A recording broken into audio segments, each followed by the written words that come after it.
things are getting spicy. I'm not absolutely sure how we're going to get out of this one. But let's jump into it immediately. Trump makes nuclear moves on Russia. This is a suggestion via channel member. This afternoon, President Trump saying a short time ago that 2 nuclear submarines, Ohio-class submarines, are on the move because of comments made by former Russian President Dmitri Medvedev. On Monday, he said, quote, each new ultimatum from Trump is, quote, a step towards war. Now the president, posting on Truth Social, quote, based on the highly provocative statements of the former president of Russia, Dmitri Medvedev, who is now the deputy chairman of the Security Council of the Russian Federation, I have ordered 2 nuclear submarines to be positioned in the appropriate regions. Just in case these foolish and inflammatory statements are more than just that, words are very important and can often lead to unintended consequences. I hope this will not be one of those instances. With that, we bring in Dan Hoffman, former CIA state. Yeah, guys, hopefully this is just posturing. Like, I get it. Please believe here. Sovereign nations absolutely need to kind of maintain their sovereignty, right?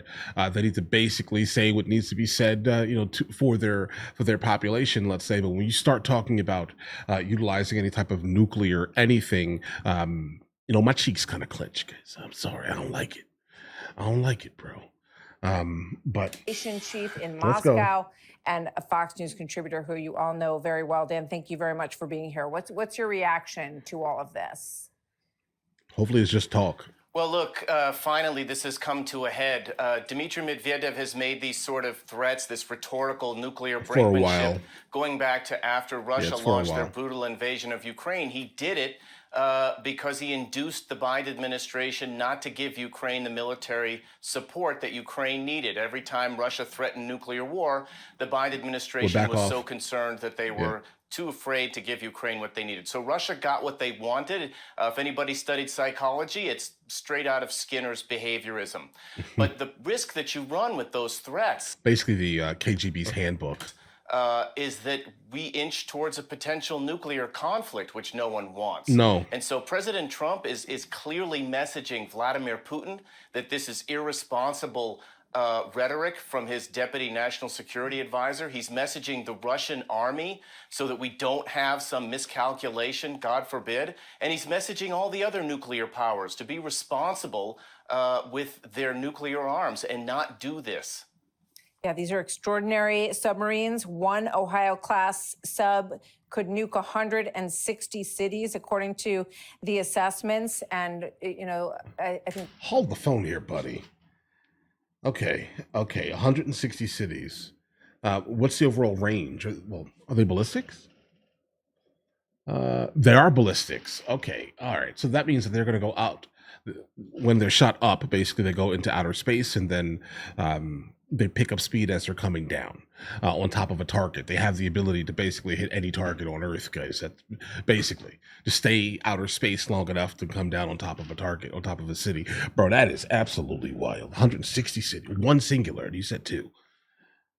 Okay. There's a feeling that we haven't seen this kind of movement of this sort of weaponry probably since the Cuban Missile Crisis. Right. So the president's sending a very strong message. And as you point out, Dan, when President Biden was in office, this sort of kept him, very nervous about escalation and not really helping in the Ukraine war to the extent that maybe was necessary. Dan Hoffman, thank you very much. Good to have you here. Thanks. Good to see you. Thank you, sir. President Trump there talking about deploying 2 U.S. nuclear subs to the region a little bit closer to Russia than here. Let's bring in our panel now. Fox News contributor Mark Thiessen, Fox News radio political analyst Josh Kraushaar, and USA Today White House correspondent Francesca Chambers. This is a little bit more what the president had to say on Truth Social. He says, based on highly provocative statements of former president of Russia, Dmitri Medvedev, I can remember, Mark, not too long ago when people said to talk about Russia was to, be in the 80s. And here we are. Yeah, the 80s called they want their foreign policy 1980s, back. Right, exactly. I remember that debate. Look, here's some free advice for Russia. Don't threaten Donald Trump and don't ignore his deadlines. Ask Iran how that worked out for them. Yeah, let's not say that out loud, right? Because what if they're listening to this? I mean, I get it. We need to maintain our strength and things like that. Guys, we do, in fact.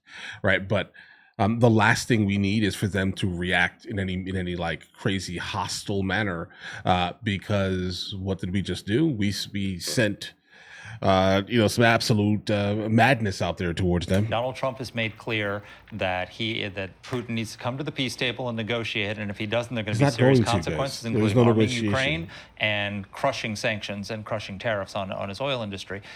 Medvedev said something comparative, said, don't go the path of Sleepy Joe. They're not dealing with Sleepy Joe anymore. Exactly, they're not. Well, Francesca, this is something that the president seems to have come to the end of his rope on this dealing with Putin and the situation there.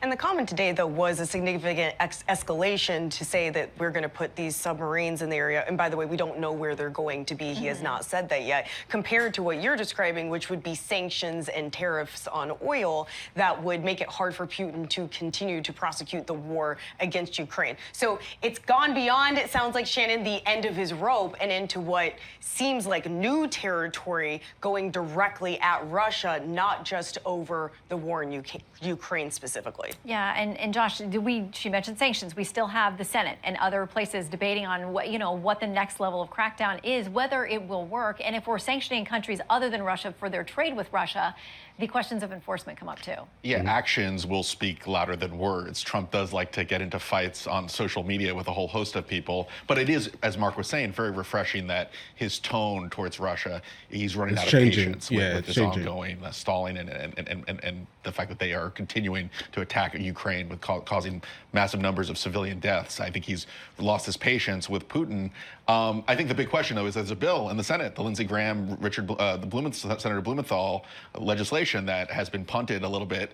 That is the best legislative weapon to really put sanctions on Russia and really show them where it hurts. And I think that is the next step in terms of legislative action for Trump to employ. But senators haven't wanted to do that, given that President Trump has said that he may take action in the next 10 days, which would be, by the way, next Friday himself. They're waiting to see what President Trump does at this point. Yeah, definitely don't pay attention to the exact time and date that he's actually saying.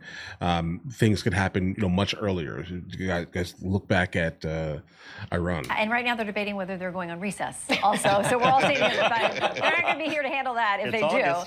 It is August in Washington. Okay, so while we're on Russia, the president also very frustrated and putting out on social media as well, this Russia hoax is totally undisputed now. The facts are there. So we have this release of documents that has come out now that has to do with some of what was being discussed. We're learning more of this annex from the Durham report, Mark, that gives us an inside look at what they were and weren't considering with respect to these allegations and how this whole thing got fueled. Yeah, so this is fascinating to me because the Russia collusion conspiracy theory was one of the great political scandals of our time. Okay, I think we're getting kind of off the rails here. The Russian collusion, I think for the most part, as of right now, it should pretty much say that all of that was nonsense. So let's just move on from there. I am not sure that Putin is to be trusted, even if he was to come to the table, bro. Like, even if he comes to the table, sits down and says, I'm going to go ahead and stop tomorrow. Do you believe it? No. How many times has he said this, bro? Right? Ceasefires do not function. He just needs to stop, right? But there's only so many times you can say stop, bro, because he's starting to make you look like a fool, bro, because you're sitting down talking to this man, knowing that he specifically is not going to, under any circumstance, stop when it comes to the Ukraine, right? Think about the different forms of governance between the two entities here. You have Russia being Russia. All right, call that what you want to call that, bro. Okay. And then you have Ukraine being Ukraine, right? So we have a moderate democracy versus call that whatever you want to call that, okay, in terms of Russia.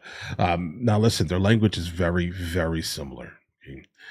The last thing he needs is for Ukraine to actually succeed in this, right? Because what does it start to tell the people of Russia, right? Putin will in fact start to lose, power, let's say, right? As much power as he actually can. I'm not sure he cares about his own people. Let's just be completely honest here, bro. I'm not sure about that. But I don't know what the plan is in a couple of days, guys. I mean, the plan is the plan. Let's just say that there. But the last time we started seeing movement of, mass weaponry, specifically, what did we start realizing? Within like hours, we got breaking news of Iran being absolutely bombarded. You get what I'm saying here, guys? I mean, that was the last time. That was like 2 months ago, a month ago. All right. So I definitely hope that we're not going to utilize any type of nuclear devices at all. I'm not sure that's a great idea. I can only imagine you'd have to do a strategic target on many of the largest cities in the regions specifically that are adversarial to us, right? That are nuclear powers. You get what I mean here? Think about the nuclear winter that will absolutely occur after. Guys, I am not sure we need that, because even if it hits them, there are places in the United States of America specifically that would be affected based off of, I guess, whichever way the wind is blowing at the time it happens. Guys, understand that, like the fallout of it in itself would be absolutely destructive. We do not need to utilize this while immediately burning the area that hits, because forget that area. Not in our lifetime. Not in our future children's lifetime, right? Will that area be accessible again? Like, so it's not a. And then think about the human cost of it all will also be absolutely outrageous. So I cannot imagine this, right? Like, we don't need to experience this, guys. I'm sorry. We get it. Putin is a monster, bro. He is. We need to find another way. Absolutely. But all right, listen, guys, you guys all have an absolutely amazing day. Enjoy your day thoroughly.